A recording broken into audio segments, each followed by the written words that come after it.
Everyone wants to leave a legacy of positivity in the world around them. Whether you are a CEO of a Fortune 500 company, a nonprofit executive director, or even a soon-to-be entrepreneur, one fact is always true. The easiest and most effective way to catalyze change in the world around you is through commerce and through business. But how do you do it? You've come to the right place. Welcome to the Changemakers Collective, a place where people can come and get educated and encouraged and empowered to be the impact agent in the world around them. Brought to you by Silverback Ventures, Steph Thomas and Scott Woods have over 50 years combined experience helping companies and owners amplify the voice and multiply the impact of purpose-driven businesses. Join us each week as we discuss what it means to live a life of purpose on purpose. So, welcome back to the Changemakers Collective. We're talking about keeping humanity in the age of robots today. That is a heavy-duty topic. It is. In the course of our society today, where everything is being automated. Everybody's talking about it being automated. Interestingly enough, I read an article or saw an article where, I guess it was this morning, I was looking at it, and they said that while everybody's talking about it, PwC, PricewaterhouseCoopers, one of the biggest accounting firms in the world, does employee surveys every year as part of their normal function, and said that out of this clientele that they have, only 12% of people are actually using it for their everyday jobs, which I thought was fascinating because everybody's talking about it. Scott, the reason we even brought this topic up is because you and I sit in on a webinar, and they were talking about humanoids and factory workers and on all of these things. And ironically, we were talking about floppy disks today and where the fact that nobody knows what they are. They think it's a piece of toast. But no, I mean, seriously, like in this building, we have everybody from early 20s to, 50s, right? So where were we when we used a floppy disk? And do you even know what it is, right? So that was so life-changing when you went to college, if you were in the college age of floppy disks. And then everybody had a computer in their house. And you had to learn, like, did you know how to type? Do you not? Then everybody was trying to learn how to type. Okay. The things that change and how your life changes when everybody's talking about it, but no one's doing any teaching around it or well, and I think you're exactly right. The world around us doesn't change, especially when it comes to technology, gradually. It is a step function. So like the advent of personal computers completely changed the world. If you go back further, really far, electricity completely changed the world. Or just think Cars, about a microwave. Yeah. Everything changed. Right. And while we have a whole segment of the population that is saying generative AI is going to be the death of humanity and we should avoid it at all costs, that train has left the station. We're going full force into an age where it's going to look much more like Star Trek than it looks like Leave It to Beaver. Well, okay, let's perspective, right? So even if you don't want robots or AI generated, then you really can't. You have to unplug your refrigerator, your microwave, your wash machine. Well, especially yours. You're one of the most connected people I know, actually. Well, you've got everything that's sad. connected. No, what? Right. I can control it all with my. Oh, look, someone's doing laundry. But seriously. I think it's you're much more of an early adopter of the technology than I am, and I don't know why that is. But you're connected all over the place. I think, okay, that's a real thing, right? And we are going to come back and talk about the different generations and how they're looking at this, right? So boomers, they don't care. I mean, they don't care.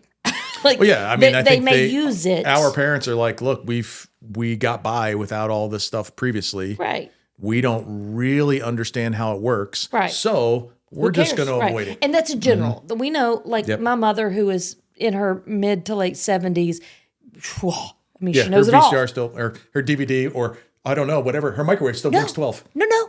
My mother is so like, well, did you read and did Did you? I mean, her Chat GPT's got a name, right? However, my mother-in-law doesn't even know what Chat GPT is, right? Okay, so seriously, regardless of where you are, and even with you and I, you are, and sometimes I'm like, and you're like, why would you have that? No one needs that. Run the vacuum cleaner yourself. Well, there is that. Well, and I think that's kind of what we're talking about is how, I guess is the better question. How do you think about it as a organizational leader, and how do you incorporate it into your business so that you can become the most efficient, but also not lose what separates you from everybody else? Let's talk about AI specifically, because that's going to lead out of your core values, right? Yeah. Well, I keep going, but I have a perfect story for that. So if integrity is a core value, and I always fall back on that one because it's mine, and AI is doing all of your thinking for you, and you're not source checking it, then it's an integrity issue. Well, and I think one of our clients that we talk about a lot on this podcast, the World Shoe, one of their core values was to create generational change in Africa and to bring economic development in Africa. We had an opportunity and built a factory in Africa utilizing African employees, could have easily bought another piece of equipment that would have replaced 20, 30, 40 jobs. And instead, they chose to not buy that piece of equipment, and utilize the technology because they felt very strongly, and is their core value, to create economic development. So they hired 20, 30 people. And I think that's, to your point, where you have to make decisions based on your core values and your mission that aligns with those core values to get you to your destination and your vision. Right. Now that worked for World Shoe. In Correct. a different scenario, the opposite is also true. Right. That could have opened up opportunities for other areas in your business. I go back to another client where they were struggling hiring laborers because nobody wanted those manual labor jobs. They instead invested hundreds of thousands of dollars into equipment that was able to help them reallocate people that they brought on, but basically replaced 5 or 6 people that they were struggling to find to hire. What was cool about that is it not only replaced those 5 people, but generated additional capacity so they could hire 10 more to do other things. So I think our whole point of this conversation is that utilization of technology can be a force multiplier if you use it correctly and have a specific place for it in your organization. You can't give up control and just say, oh, here you go. AI is going to do everything. But you also can't stick your head in the sand and say, okay, well, it's just a fad and it's going to go away. Well, and that hits everything, right? So you and I specifically just now were talking about laborers, but there's a hot news topic right now where MyPillow guy, his lawyers used AI generated to do all of the briefs and stuff that they turned in, and there were like 38 issues that the lawyer didn't catch because they didn't read them. Yeah, because we were just talking about that one of the fields that could be replaced. Who is with the Institute for Public Policy is saying is going to be most susceptible to AI overtaking those jobs. Anything that's computational and research-based and data-based, legal research being one of them, contract law being another. But to your point, you still need human interaction. Right. Today, my guess is as that becomes much more integrated in how we do things as a society, it'll get better and the window of errors will get smaller and smaller and smaller. You and I, of course, were sitting in this webinar, and one of my biggest takeaways were, okay, AI is not the new Google, but AI will supersede Google at some point. Well, it's interesting. Did you see recently that Perplexity is looking to buy Google's search engine? that just came out yesterday. That's a big deal, right? Yeah, because what they're going to try to do is integrate AI into, so when you log into Google or Perplexity at this time, every one of your search parameters is going to be curated to your voice, which could be helpful, but it also helps to create inherent biases in your search results. Well, and we already know about algorithms, right? So I may say They're not altruistic by their very nature. But I may say today, gosh, Scott, when I go home tonight, I think I want a pepperoni pizza. I know that now my email address is attached to my online subscriptions of Netflix, Hulu, blah, blah, blah, who are not paying us to say that, but they are. So I know I'm going to get a commercial about exactly the topic that I'm talking about right now. And maybe I want a hamburger by the time I get home. So, you got to be careful. You have to have boundaries. You have to have personal reasoning. But the truth is, it's happening. And you can't sit back and say, well, I'm not going to engage in it because it's a fad. So I guess the question is, and especially from an HR perspective, how do you help your staff be prepared for there's portions of jobs in general, routine jobs that are often the lowest paying jobs in the organization, research, data analytics, bookkeeping, all of those jobs that are computational or data driven that are vulnerable for being taken over by AI or being replaced by AI. How do you take those employees and not just kick them to the curb? How do you help them to grow into a new position? Scott, I think that is a great conversation to have. So when I was preparing for a conversation around AI, because there are times that people say, well, let's just use this, or, hey, we don't need to write that. We're just going to create this whole meeting through AI. Well, we encounter that on a fairly regular basis. Well, so first of all, AI is only good as the stuff that you're putting in. So if you are the first thought process, then you may not generate an authentic meeting per se. That was the specific thing that someone created the whole meeting. I think it's important, right? Because if you're using a free version that you don't necessarily even have to log into, it is not learning your voice or your company's brand voice. Right. So it's just spitting out what you would normally get at Google. Right. Right. It's the same kind of, it's searching the same data sets. So here is something that I have started voicing. How much of your job can be automated and how much of your job needs to be interpersonal, right? If we can automate this, where can you spend your time? Because in the next 5 years, things that we are manually laboring, we were talking about QuickBooks, which again, many people use QuickBooks, and they already have a system where you can take your bank records and you can just upload it, and you look at it at a glance and it looks like everything is great. But from an accounting or a business manager, you're like, wait a minute, those things are in there 3 times. Wait a minute, I can't reconcile this because all the stuff is not there. So although it's already generated, there is still a person that has to audit it. Well, I think you're never going to be able to replace critical thinking, strategic thinking, and I'll talk about that in a second, and creativity it's only going to be able to go so far. We have generative AI that's going to be able to create a painting and say, okay, paint a painting that looks like a Monet. Yeah, well, that's going to take pictures of Monet and turn it into whatever you want it to have. Right. You say paint a rabbit in the Monet style Monet. It's going to put a rabbit in the style Monet.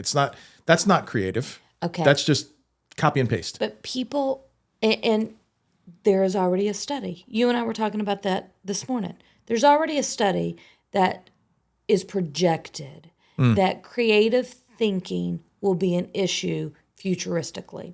And so, when you say an issue, there's going to be a general reduction in people's willingness to think. Yes, because they can just ask. Right. Now, again, there is always exceptions to the rules. But generally, people will just automatically key it in, much like a microwave. We went from cooking dinner every night to popping something in the microwave. We went from going to the grocery store to, having it delivered to your house. Yep. But forward thinking says that school systems are already discussing, how do we create boundaries? How do we create opportunities for creative thinking? So in the workplace and as entrepreneurs, we have to, because this is a 5-year plan, we have to think, okay, how are we going to continue to have creative thinking and forward thought into our businesses? Well, yeah. And how do you retrain your staff, or maybe not even retrain, help them to learn how to use their brain in a different way? You've got... Or just honestly, because here's the other thing. Yeah. People are turning in things and grants. If you are a company that are doing grants and you are using AI, okay, well, now there's AI sniffers, right? Yes. So if you turn resume writing? Right. Yeah. If you turn in a grant written by AI to a government, your grant will not. Yeah. They'll immediately reject it. Right. So, I mean, that's... And why is that? Let's talk about that for a second. Well, 'cause why it's does the not government real. want to do that? Because it's not real. Right. Right? I mean, you're what's interesting about the microwave conversation is you see a return to people taking cooking classes. Once COVID hit, everybody started, cooking is fun. Let me do that again. And you're seeing a return to people utilizing the skills that they gave up when our parents were kind of in the beginning stages of the microwave. Man, my mother microwave stuff, like, you should not microwave certain things. And I'm like, scrambled eggs. You're Stop not a good making cook already. And I love my mother, but you're not a good cook already. And then you're a microwaving absolutely everything. I hope my sister is watching this. She made ground beef in the microwave the other day. I'm like, it takes 2 seconds to put it on the stove. She was like, you can microwave anything. I'm like, this is a generational thing. No, you can't. No. Do not microwave meat. Bad. Yes. Okay. So anyway, but you're seeing a return to those skills and the ingenuity that comes out of the human brain. I don't care how complex a computer is going to get. You are never going to be able to replicate or replace the ingenuity and the complexity of the human brain. But no way. As we tie this back into, well, why does this matter to me as an entrepreneur? True. If you have ever sat with someone that is in their older years of life, the cognitive thinking looks very different than how you remembered them many years before. True.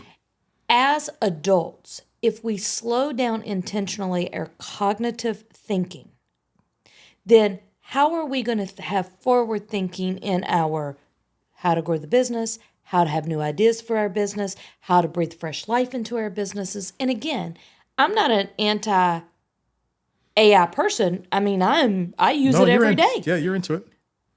But even the people that are building AI are saying, hey, this is a tool to enhance you, not to become you. And I think that's the key to this whole conversation, is that when you're thinking about scaling your business and scaling your employee knowledge base and retaining employees, and we'll talk about this in an upcoming episode, retaining your employees by enabling them to learn new skills that are going to enhance the business, the only way to do that is to be able to and be willing to say, what differentiates you as a human from a computer is critical, creative, and strategic thinking.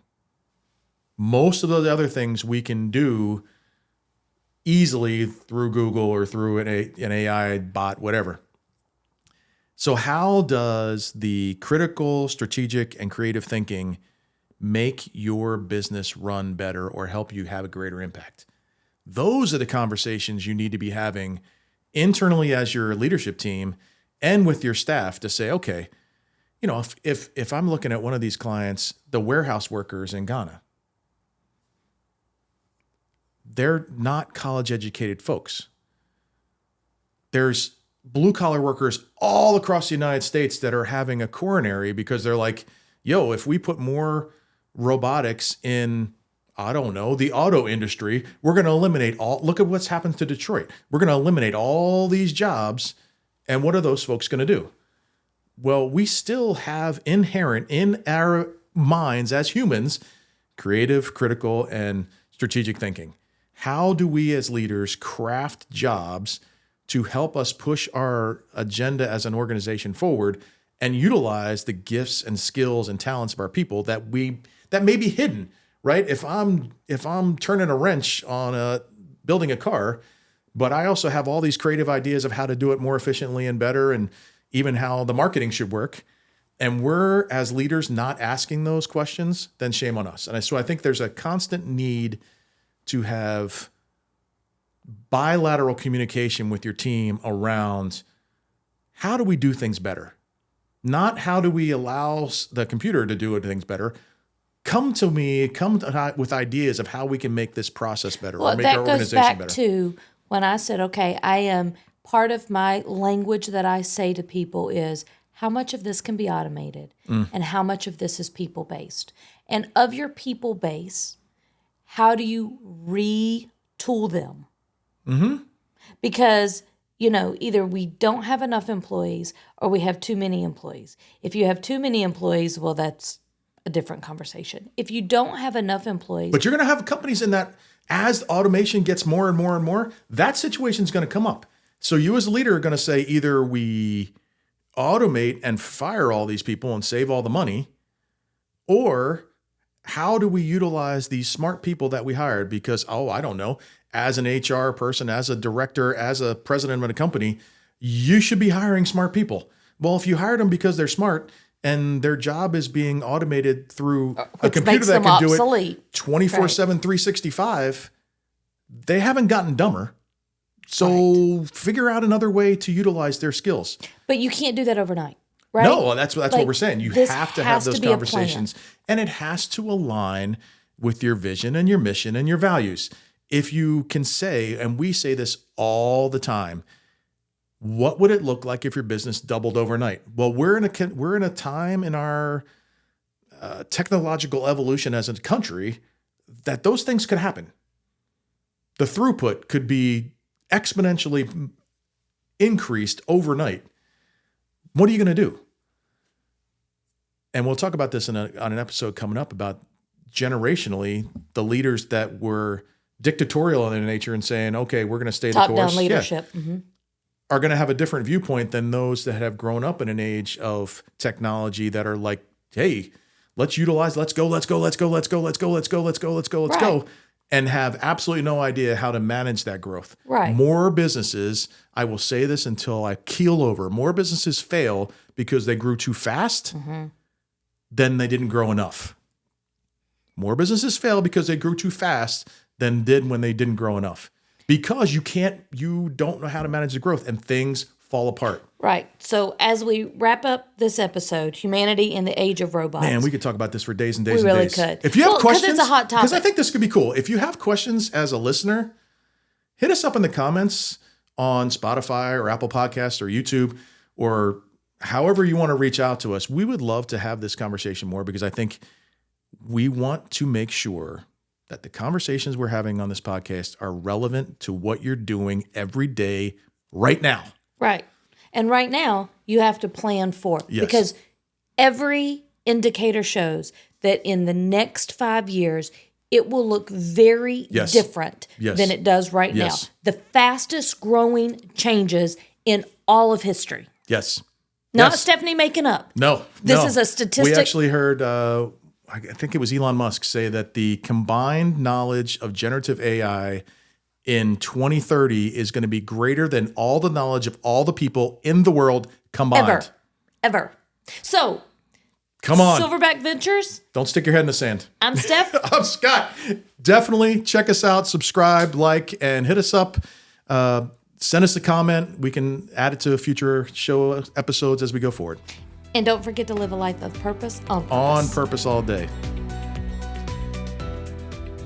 Thank you for listening to the Changemakers Collective. If you've enjoyed this episode, please help us grow our community by leaving us a review on Apple Podcasts or rating us on Spotify. You can also find our podcast on YouTube, so you can come and leave us a comment over there as well. If you want support growing your business and scaling your vision, visit us at silverbackventures.org or connect with us on LinkedIn. Thanks again, and we'll see you on our next episode.